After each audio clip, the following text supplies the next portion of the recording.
acum ascultați acest mesaj audio reprezintă faptul că v-a trezit interes să primiți informații despre lucru online, lucru pe internet. Mă numesc Natalia, sunt partener în acest proiect online, deci proiectul nostru este un proiect care lucrează deja de câțiva ani, care a dat deja rezultate enorme în Moldova și nu doar.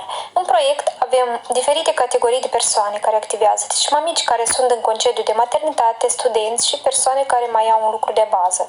În cazul în care vă încadrați și dumneavoastră în una din aceste categorii, sunteți binevenită. Activitatea este foarte interesantă, este absolut legală și de start vă spun, nu necesită investiții din partea dumneavoastră. Acesta este un proiect în care organizăm rețele online pe tot teritoriul Moldovei și nu doar. Scopul nostru este de a forma noi filiale, o rețea marketing, se primește ca noi oamenii trecem să facă cumpărături, nu în magazinele obișnuite, cum s-au obișnuit până acum, dar în magazinul online. Avem mai mult de 2000 de poziții de asortiment și un plus foarte mare este că avem produse care fiecare om, fiecare zi le folosește de câteva ori pe zi. Dacă mă întrebați ce vindem, personal nu vindem nimic, dar proiectul nostru este în parteneriat cu una din cele mai populare branduri, care este numărul 1 în Europa, este foarte popular și vestit în Moldova. Deci este brandul Oriflame.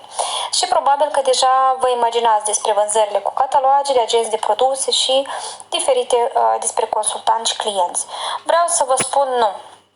Nu este Oriflame pe care îl cunosc majoritatea, acele sunt metode vechi, istorie vechi de lucru, deci noi nu vindem produse umblând cu catalogul, dar lucrul este online, formând rețele online și organizând un anumit volum de vânzare pe grupă pe toată Moldova și nu doar.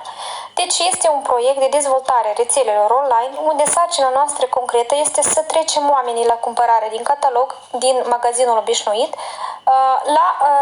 să facă cumpărături cu reducere 20% pe site-ul personal al magazinului online. Deci nu vă invităm să vindeți rujuri, ci să organizăm un volum de vânzare în rețeaua dumneavoastră, lucru în care nu aveți niciun risc și nicio investiție, după cum am spus anterior. Și de la companie plătește procente din volumul de vânzări a rețelei. Cu cât este mai mare numărul de oameni, cu atât este mai mare volumul de vânzări și evident venitul crește. Nu contează ce o să cumpere acești oameni, un săpun de 10 lei, șampon sau parfum de 100 de lei. Compania ne plătește. Și propunerea noastră este pentru un început să fiți un partener în proiect, iar pe viitor perspectivă de director de rețea.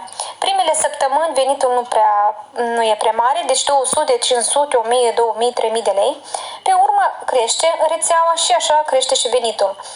În perioada aceasta o să vă fie o perioadă de instruire. În cazul în care va fi interesant direcția aceasta, o să înțelegeți cum se lucrează, primiți abilitățile necesare și o să formați recomandările noastre. Deci atunci, în timp de 3, 6, 4 luni, deci de lucru, cineva mai repede, cineva mai încet, formează grupa directorială.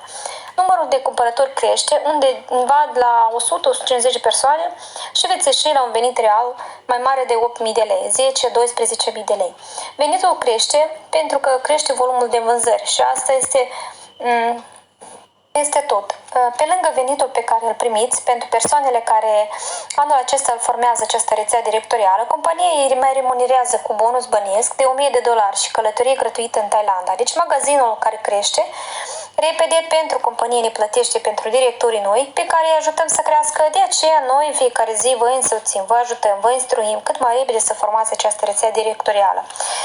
Ce este special este faptul că nu trebuie să lucrăm singuri, deci nu lucrați singuri împreună cu noi, pentru că este lucru de echipă și acest lucru este pentru orice persoană care are câteva ore acces la internet, pentru că aici nu trebuie să fugi după oameni în stradă. În general nu este nimic complicat. În cazul în care aveți careva îndoieli sau nu prea credeți sau mai nu știu ce poate fi să fie, recomandarea mea este să încercați, pentru că niciodată nu veți putea ști dacă se primește sau nu se primește până nu veți încerca. Pe urmă puteți ieși din proiect dacă asta nu o să vă placă sau pur și simplu puteți să rămâneți ca client direct, pentru că din momentul ce vă înregistrați pe site-ul companiei aveți 20% reducere la tot asortimentul, inclusiv la ceea ce folosiți dumneavoastră în fiecare zi. Trebuie să înțelegeți faptul că veți lucra cu noi în proiect și dacă ceva nu se va primi, nu vă obligă nimeni la absolut nimic. Nu suntem gata să vă ajutăm, noi suntem gata să vă învățăm, să vă instruim și să vă ghidăm cum puteți câștiga un venit decent. cum puteți să călătoriți gratuit din contul companiei, lucrând de acasă, în confortul casei, dacă nu se va primi, în orice moment puteți ieși. Haideți să încercăm, este fără risc, fără investiție. Deci ce spuneți? Încercăm?